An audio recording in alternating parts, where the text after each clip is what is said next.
Hi kids! Today on Gma Jul time, we're taking an adventure under the sea and reading Disney Princess, The Little Mermaid, a big golden book. This big golden book belongs to you. Disney Princess, The Little Mermaid, adapted by Barbara Bazaldua, illustrated by the Disney Storybook artists. Deep under the sea, the merfolk and sea creatures hurried to King Triton's glittering palace. Ariel, the king's youngest daughter, was going to sing in her first concert, and no one wanted to miss it. King Triton was settled on his throne. Sebastian, the court composer, tapped his baton and instructed the orchestra to begin. But when the time came to introduce Ariel, she wasn't there. Ariel had forgotten all about the concert. She was miles away, doing what she loved, searching for human treasures with her best friend, Flounder. Ariel and Flounder explored a sunken ship. "Have you ever seen anything so wonderful in your entire life?" Ariel asked with a gasp as she held up a silver fork. "Yeah, it's great," Flounder muttered. "Now let's get out of here." Flounder was always a bit nervous about being far from home. Ariel and Flounder swam to the surface to find Scuttle, a silly seagull who claimed to know all about the human world. "This is a dinglehopper," Scuttle said as he examined the fork. "Humans use these to straighten their hair." Just then, Ariel remembered the concert. "My father's going to kill me!" she cried, and she quickly swam home. When King Triton learned that Ariel had missed the concert because she had gone to the surface, he was furious. He believed humans were dangerous. "You are never to go to the surface again," he commanded. As Ariel sulked and swam away, the king asked Sebastian to keep an eye on his daughter. Sebastian followed Ariel and Flounder to a secret grotto filled with human treasures.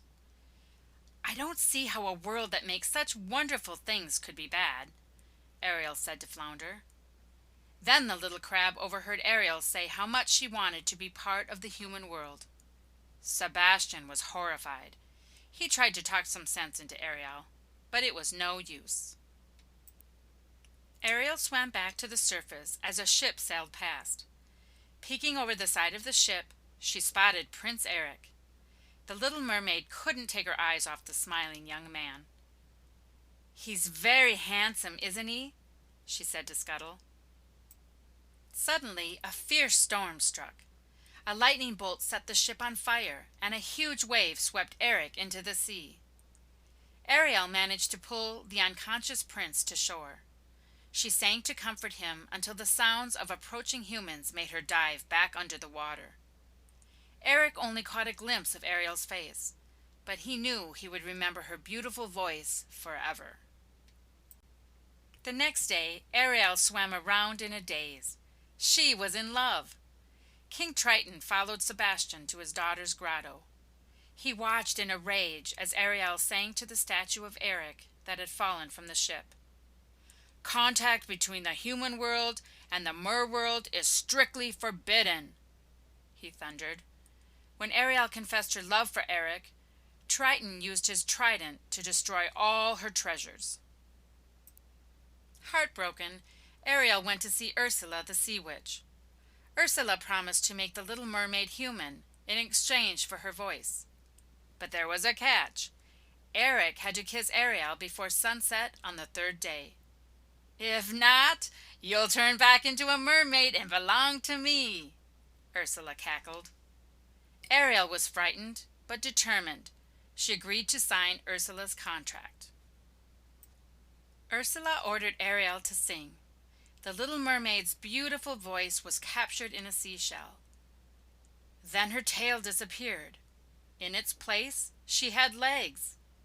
Quickly, Flounder and Sebastian rushed her to the surface and helped her to shore.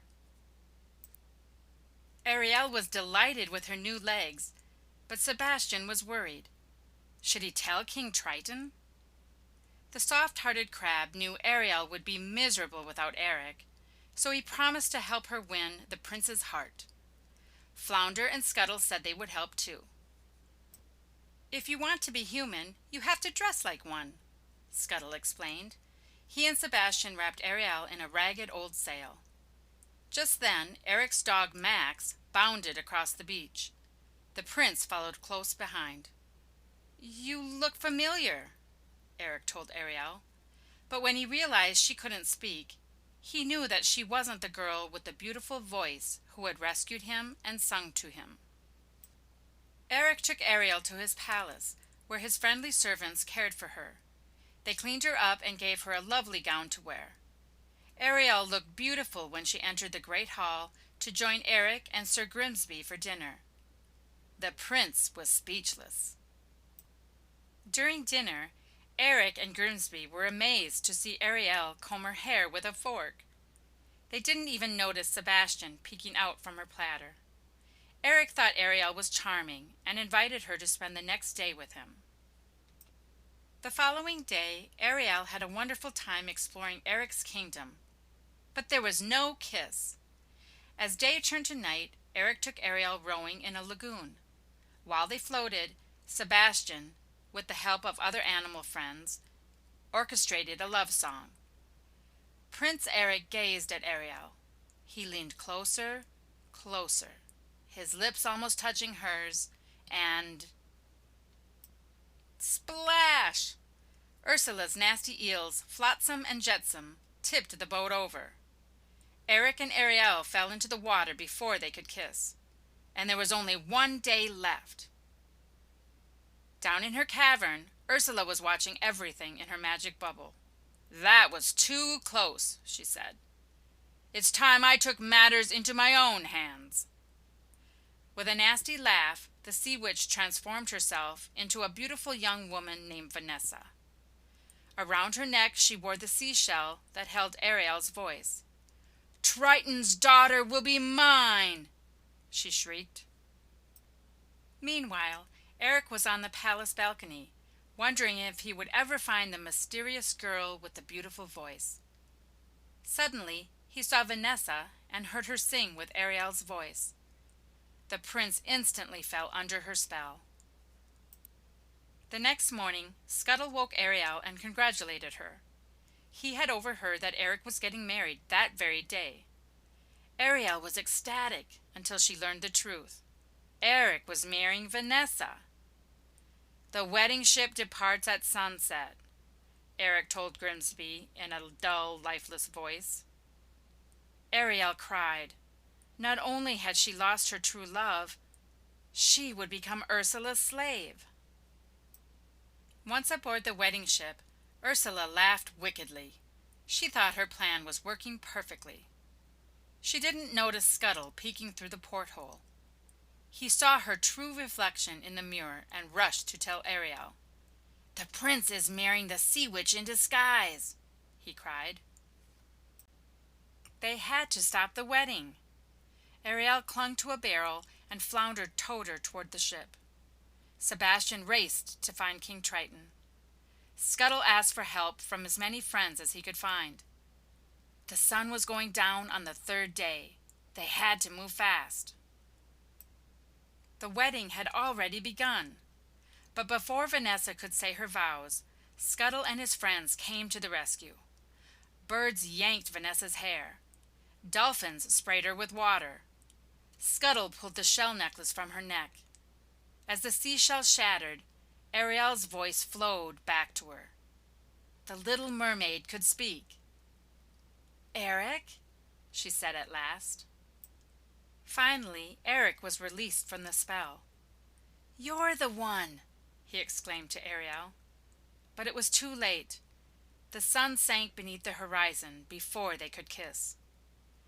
Ariel turned back into a mermaid. With a flash of lightning, Vanessa transformed into Ursula and pulled Ariel into the sea. King Triton appeared and ordered Ursula to release his daughter. "She's mine now," Ursula said, showing him the signed contract. "Of course, I might be willing to make an exchange." To save his daughter, Triton agreed to take Ariel's place as Ursula's servant, which was exactly what the sea witch had wanted all along. Ariel watched in horror as her father shriveled away. Ursula grew larger and larger. She used the king's trident to stir the waves into violent whirlpools. "Now I am ruler of all the ocean," she declared. Luckily, Eric had a plan. He climbed aboard a sunken ship that was rising in the waters and steered its jagged bow through the sea witch's heart. With a howl, Ursula disappeared, and her spell was broken. King Triton and all the others she had tricked were free at last. But Ariel was a mermaid and could never live on land with Eric. King Triton watched his daughter gaze longingly toward the shore and her true love. With a sigh, he touched his trident to the water, and Ariel became human once again. King Trident smiled tenderly as he watched Ariel reunite with Prince Eric. And not long afterward, Ariel's friends and family cheered at her wedding. At last she was part of the human world she loved, and she would live there happily ever after. Well, thanks for reading The Little Mermaid with me today. Please subscribe to our channel, Gma Jul Time. We'd love to hear from you. Have a great day. Bye.